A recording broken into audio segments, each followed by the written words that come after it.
Hello बच्चों, आपका हमारे चैनल में स्वागत है। बच्चों, हम आपको कक्षा 8वीं की लर्निंग आउटकम आधारित लर्निंग की सामग्री विषय गणित की वर्कशीट 11 बता रहे हैं। इसके पहले की वीडियो में आपको वर्कशीट 10 बताए थे। उसमें बताए थे असमान हर वाली परिमेय संख्याओं को जोड़ना और घटाना। अब आपको वर्कशीट 11 बता रहे हैं। वर्कशीट 11 में परिमेय संख्याओं में भाग एवं गुणा करना। तो परिमेय संख्याओं का गुणा एवं भाग भिन्न संख्याओं जैसे ही होता है। आपको ये दिया हुआ है, अपनी देखे और समझे में दिया है। परिमित संख्या जो होती है उनका गुणा और भाग किसके जैसे होता है? भिन्न संख्याओं जैसे ही होता है। तो आपको यहाँ पे हम आज परिमेय संख्याओं का गुणा और भाग बता रहे हैं। तो सबसे पहला प्रश्न दिया है, प्रयास करें। बहुत सरल है। किस टाइप से परिमेय संख्याओं का हम गुणा भाग करते हैं, ये बहुत ही सरल है, आपको बन जाएंगे। देखिए, फर्स्ट नंबर है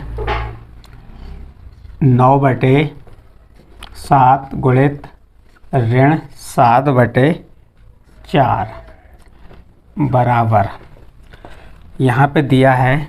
इसमें अपनी वर्कशीट बुक में दिया हुआ है 9 गुणित कोष्टक में ऋण 7 भागित 7 गुणित 4 बराबर 9 का 7 में गुणा किए तो ऋण 63 भागित 7 का 4 में गुणा किए तो 28।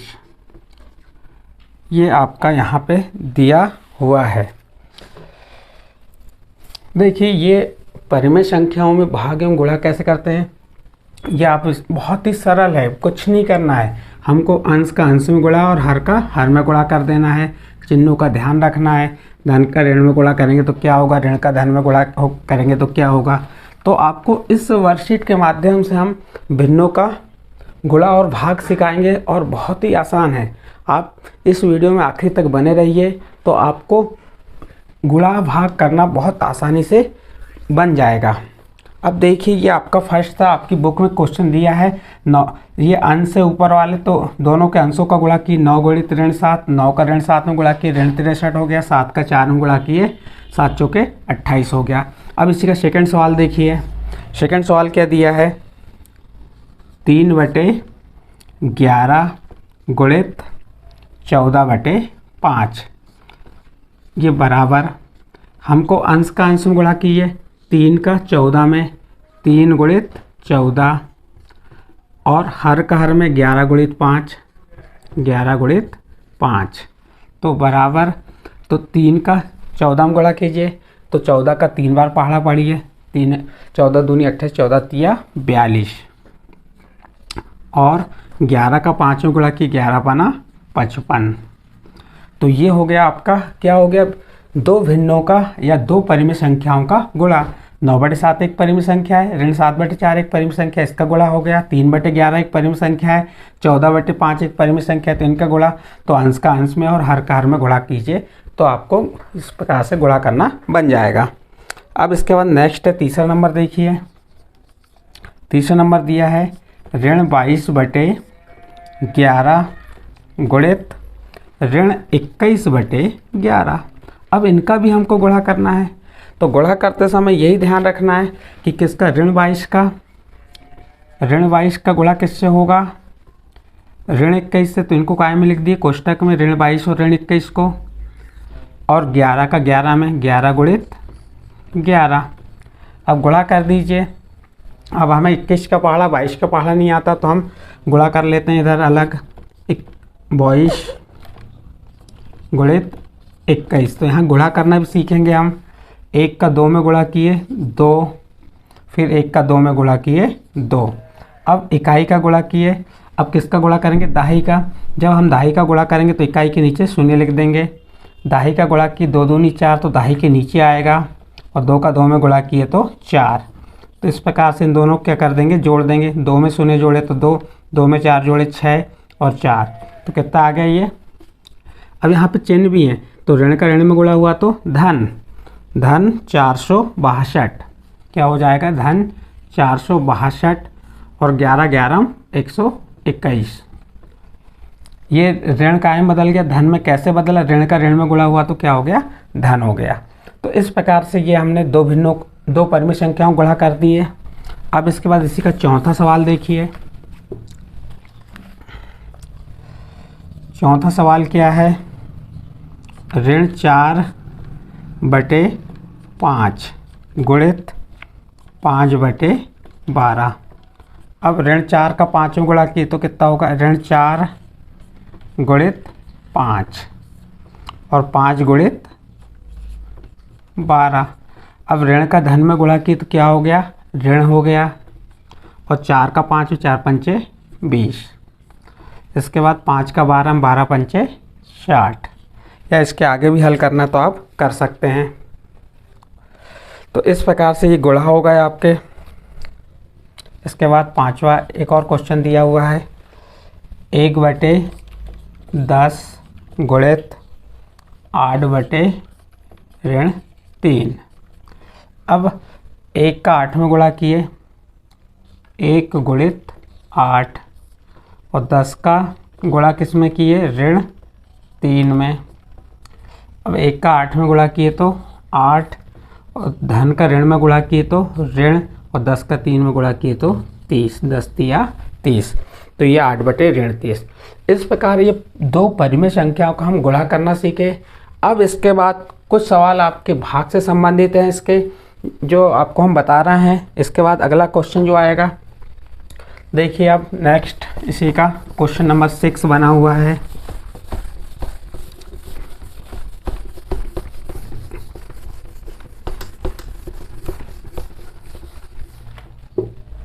क्वेश्चन नंबर 6 क्या दिया है, 1/6 भागित 3/4 बराबर दिया हुआ है 1/6 नहीं, 1/8 है, 1/8। अभी ये भाग में है, भाग से इसको हम कायम बदल देंगे गुणा में। तो जब गुणा में बदलेंगे तो जो ये 3/4 का हर अंश बन जाएगा, 4 ऊपर चल जाएगा और 3 नीचे आ जाएगा। तो ये भाग से कायम बदल दी हमने गुणा में, तो गुणा में बदल दी तो अपना यहाँ क्या हो गया। अब गुणा के अभी जैसे बताया था, अभी इसके पहले के सवाल में गुणा करना अंश का अंश में, तो 1 गुणित 4 और 8 गुणित 3। 4 का 1 में गुणा किए 4 और 8 का 3 में गुणा किए 24। तो ये आपका प्रश्न दिया हुआ था। अब देखिए नेक्स्ट हम यहाँ पे इसका 7वां हमें हल करने के लिए क्या है, प्रयास करने के लिए। तो यहाँ दिया है 3/13 भागित, अगला क्या है, ऋण 4/65। तो सबसे पहले तो हमें क्या करना है, पहले परिमेय संख्या जैसी की वैसी लिख दिए, ऋण 3/13 लिख दी हमने, ऋण 3/13, सॉरी यहाँ ऋण नहीं है, यहाँ धन ही है, 3/13 भागित ऋण 4/65, यहाँ ऋण नहीं है। तो आपकी पहली परिमेय संख्या 3/13 जैसे कि वैसे लिख दी है, 3/13। फिर भाग को कायम बदल दी हमने गुणा में, तो ये 65 कहाँ चल जाएगा, ऊपर, ये ऋण चिन्ह जैसा का वैसा रहेगा, 65 ऊपर चले गया और 4 कहाँ आ गया, नीचे आ गया। अब क्या कर देंगे हम, यहाँ पे गुणा कर देंगे। ओनली हम गुणा भाग सीख रहे हैं। आप 13 से 65 को काट सकते हैं, कैसे कितने बार कटेगा, 13 का पहाड़े में पढ़ेंगे हम, तो 13 पन्ना 65 हो जाएगा। या आप इसका गुणा कर दीजिए, 3 5 15 की 5 हासिल का 1, 3 6 18 1 19, गुणा करके काटना है। तो अभी हम मात्र भाग और गुणा ही सीख रहे हैं, तो भाग कैसे देना है वही सीखे। 13 से काटना है, काट दीजिए, 13 एकम 13, 13 पन्ना 65। तो क्या बच गया अब यहाँ पे, 3 गुणित ऋण 5 और भागित में 1 गुणित 4। 3 का ऋण 5 में गुणा की तो 15 और 4 एकम 4। धन 3 का ऋण 5 में गुणा की तो ऋण 15 और 1 का 4 में गुणा की तो 4। इस प्रकार से ये 7वां सवाल हो गया आपका। इसके बाद 8वां सवाल देखिए। 8वां सवाल क्या दिया है,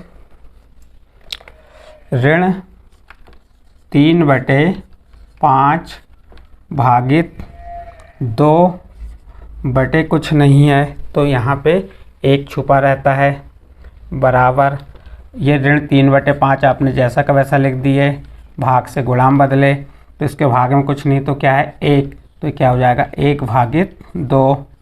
और ऋण 3 का 1 में गुणा किए तो ऋण 3, 5 का 2 में गुणा किए तो 10। इस प्रकार से ये वाला गुणा हो गया। इसके बाद 9वां देखिए, 9वां क्वेश्चन क्या है इसका, ऋण 7/12 भागित ऋण 2/13 बराबर। अब ऋण 7/12 भाग से कायम बदले गुणा में, तो 13 आपका ऊपर चले गया और ऋण 2 कहाँ गया, या ऋण को आप ऊपर ही रहने दीजिए, 2 नीचे आ गया। तो ऋण 7/12 जैसे को वैसा, जो भाग कायम बदला गुणा में, और जब गुणा में बदलता है तो इसका हर ऊपर चल जाएगा और अंश नीचे आ जाएगा। अब गुणा कर दीजिए, ये ऋण का ऋण में, आप इसको चाहे तो कोष्टक में लिख दीजिए। ऋण का ऋण में गुणा की क्या हो गया धन, और 13 का 7 में गुणा किए, 7 3 21 के 1 हासिल की 2, 7 का 7 2 91, 13 7 91 होता है। और ये ऋण का धन हो गया, 12 दूनी 24। इस प्रकार से ये 9वां सवाल हो गया। इस प्रकार आप 10वां सवाल देखिए। 10वें सवाल को आप स्वयं करके देखेंगे, क्योंकि इसमें भी कोई कठिनाई नहीं है। तो 10वां प्रश्न छात्र स्वयं करके देखेगा। ठीक है, इसके बाद नेक्स्ट प्रयास कीजिए, दिया हुआ है आपका। नेक्स्ट प्रयास में क्या दिया हुआ है इसको देखते हैं हम अभी।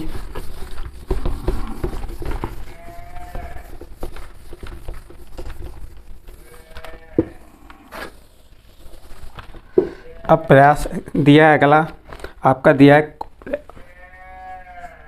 प्रयास कीजिए।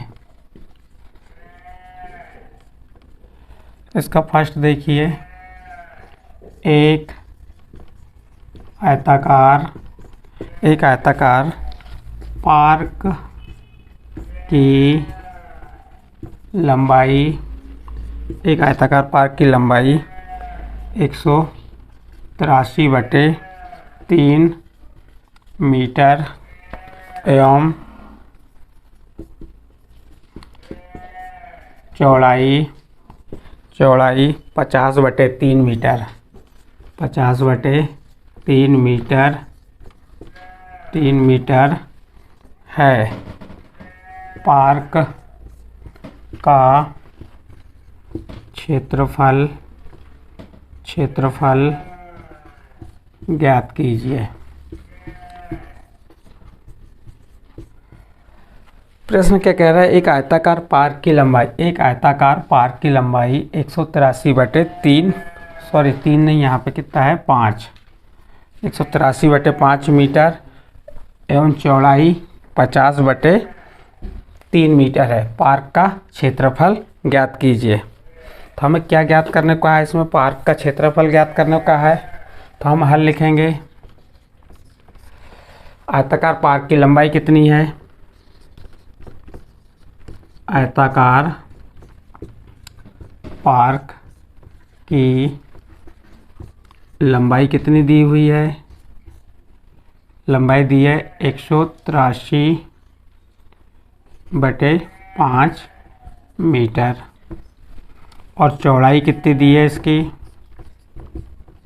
चौड़ाई आपकी दी हुई है 50/3 मीटर। क्या ज्ञात करना है, क्षेत्रफल ज्ञात करना है। क्या ज्ञात करना है, क्षेत्रफल, किसका क्षेत्रफल ज्ञात करना है, आयताकार पार्क का। तो आयताकार पार्क का क्षेत्रफल जो होता है लंबाई गुणित चौड़ाई कर देंगे हम। लंबाई का चौड़ाई में क्या कर देंगे, गुणा लंबाई गुणित चौड़ाई।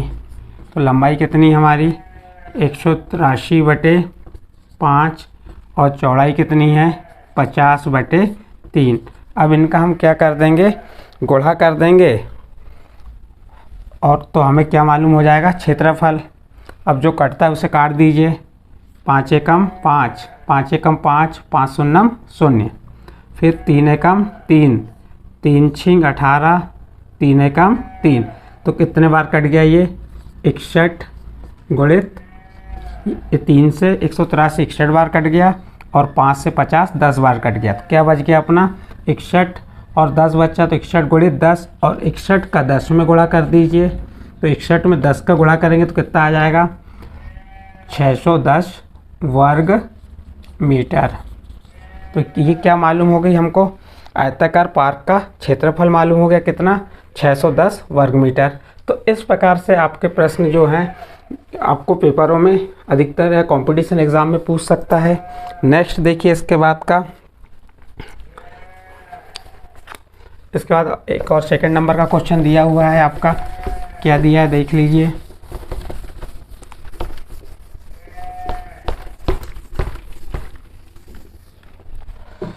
सेकंड नंबर क्वेश्चन देखिए इसका,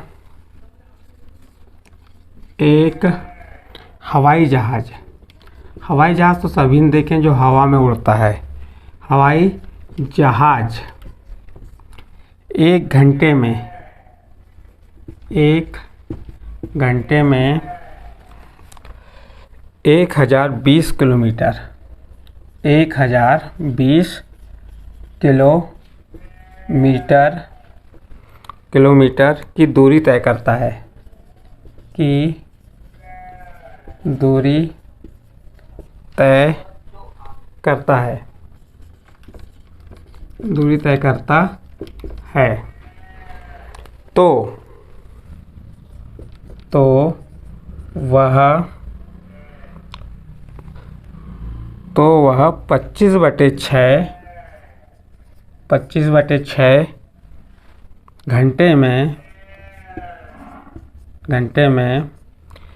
तो वह 25/6 घंटे में कितनी दूरी तय करेगा, प्रश्न को पढ़िए। प्रश्न में क्या कहा है उसे ध्यान से देखिए। क्या कह रहा है, एक हवाई जहाज़ एक घंटे में 1020 किलोमीटर की दूरी तय करता है, तो वह 25/6 घंटे में कितनी दूरी तय करेगा। हल लिखते हैं हम इसे, हल कैसे करेंगे देखिए, बहुत सरल है। एक घंटे में कितना,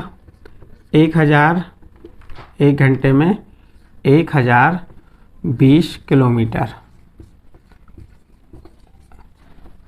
दूरी तय करता है। तो कितने घंटे में कह रहा है, 25/6 घंटे में। तो क्या हो जाएगा, इन दोनों का गुणा, 1020 गुणित 25/6। अब क्या करेंगे, हम गुणा कर देते हैं इसका। गुणा करने के बाद यदि क्रॉस होता है तो क्रॉस कर देते हैं। 6 से क्रॉस होता है कि देखते हैं हम, 6 एकम 6 का ऐसा पहाड़ा पड़ी 10 से न बढ़े, 6 एकम 6 बच गया कितना, 4 उतारे 2, 6 7 42 और 6 0 0 कितने बार गए, 170 बार। 170 को हमने जैसा का वैसा लिख दिए और फिर 25 का गुणा कर देंगे। अब इसमें 25 का गुणा कर देते हैं। 170 में 25 का गुणा करेंगे, 5 0 0, 5 7 35 की 5 हासिल की 3, 5 एकम 5 और 3 8। फिर उसके बाद फिर इकाई के नीचे 0, 2 0 0 दहाई के नीचे से लिखना चालू करेंगे। 2 7 14 की 4 हासिल का 1, 2 एकम 2 और 1 3। शून्य जोड़ दीजिए इसको, 0 में 0 जोड़े 0, 5 में 0 जोड़े 5, 8 4 12 की 2 हासिल का 1, 3 और 1 4। कितना आ गया, 4200। 1 मिनट, 0 5 5 0 0 5 में 25 की 5 हासिल की 2, 5 एकम 5, 5 0 0 5 7 35 की 5 हासिल की 3, 5 एकम 5 6 7 8 ठीक है। 2 0 0 2 7 14 की 4 हासिल की 1, 2 एकम 2 1 3 जोड़ दिए 0 5 8 4 12 की 2 हासिल का 1 3 और 1 4। तो इसका गुणा किए तो कितना आया, 4250 किलोमीटर। जब वो एक घंटे में 1020 किलोमीटर की दूरी तय करता है तो 25/6 घंटे में कितनी दूरी तय करेगा, 4250 किलोमीटर की दूरी तय करेगा।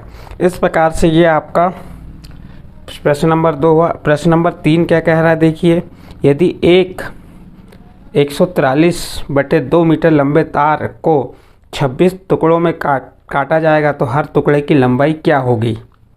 तो आपको उस सवाल में कुछ नहीं करना है। इस प्रश्न में हम प्रश्न लिख नहीं रहे हैं, आपकी वर्कशीट में लिखा हुआ है प्रश्न, हम उसे बस सॉल्व करके बता रहे हैं। इसमें कौन सा थर्ड का हल, तीसरा प्रश्न है उसका हल। उसमें कहा है 143/2 मीटर लंबे तार की लंबाई कितनी है? तार की लंबाई कितनी है? 143/2 और कितने 26 टुकड़े बनेंगे। तो ये 143/2 में किसका भाग दे देंगे? टुकड़ों की लंबाई निकाल लेंगे हम। क्या निकाल लेते हैं? टुकड़ों की लंबाई। अब टुकड़ों की लंबाई कैसे निकालेंगे हम? जो तार की लंबाई कितनी 143/2, उसमें किसका भाग दे देंगे? 26 का भाग दे देंगे। तो हमें क्या मालूम हो जाएगी? टुकड़ों की लंबाई। तो अब हमें क्या करना पड़ेगा? इसको भाग दीजिए 143/2 और भाग से गुणाम बदले तो 1 ऊपर चले गया और 26 नीचे आ गया। अब इसे काटते हैं, कटेगा तो काट देते हैं, कितने बार कटेगा देख लेते हैं, या सीधे गुणा कर दीजिए। 26 से नहीं कटेगा, 2 से भी नहीं कटेगा, तो गुणा कर दीजिए। 143 का 1 में गुणा की तो 143 और 26 दूनी 52। 26 का 2 में गुणा करेंगे तो कितना आएगा? 52 आएगा। 2 × 12 की 2 हासिल का 1, 2 दूनी 4 और 1 5। तो इस प्रकार टुकड़ों की संख्या कितनी आ जाएगी? 143/50। टुकड़ों की संख्या कितनी बदल जाएगी? 143/52। तो ये आपका प्रश्न नंबर 3 हो गया। इस प्रकार आपकी वर्कशीट 11 परिमेय संख्याओं में भाग एवं गुणा यहाँ पे कंप्लीट होती है। अब आपको आने वाले वीडियो में हम वर्कशीट 12 बताएंगे, उसमें परिमेय संख्याओं की समझ के लिए, यानी कि आकलन 2 रहेगा। परिमेय संख्याओं की समझ कैसी है, कैसे करना है परिमेय संख्या समझ, उसके बारे में बताएंगे। तो आपको जो भी प्रॉब्लम होती है आप मेरे इस वीडियो में कमेंट्स के माध्यम से आप मुझे बता सकते हैं, मैं उसकी प्रॉब्लम आपके सॉल्व कर दिया करूँगा। ठीक है बच्चों।